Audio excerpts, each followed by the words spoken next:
তুমি এখনো বেনামাজি, এখনো সকালবেলা তুমি ঘুমাও, এখনো তুমি আল্লাহকে ভুলে আছো, এখনো তোমার কাছে তওবার কথা তোমার চিন্তাতে আসে নাই। তুমি অনেক কিছু হতে পারো, তুমি মুসলমানের কাতারে থাকবা না। তুমি অনেক কিছু হতে পারো, তুমি ইসলামের কাতারে থাকবা না। যারা নামাজ পড়ো না, তুমি টের পাও না, মসজিদের দরজা তোমার জন্য বন্ধ হয়ে যাবে। তুমি মনে রেখে দিও, মসজিদের সাথে তোমার সম্পর্ক তোমার হয় নাই, তুমি জান্নাতের দরজাও তুমি খুলতে পারবা না।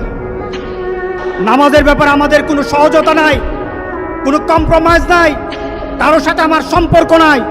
নামাজ আছে তো সম্পর্ক আছে, নামাজ নাই আল্লাহর সাথে তার সম্পর্ক নাই, আমার সাথে তার কোনো সম্পর্ক নাই।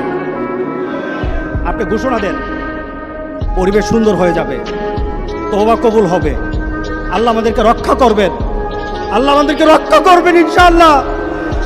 আল্লাহর কাছে তওবা করে করে কাঁদি, মাবুদ আমাদেরকে তুমি এই গজব থেকে বাঁচাও, আমাদের গজব থেকে বাঁচাও। আল্লাহ যেন সবাইকে হেফাজত করে, আল্লাহ যেন সবাইকে হেফাজত করে।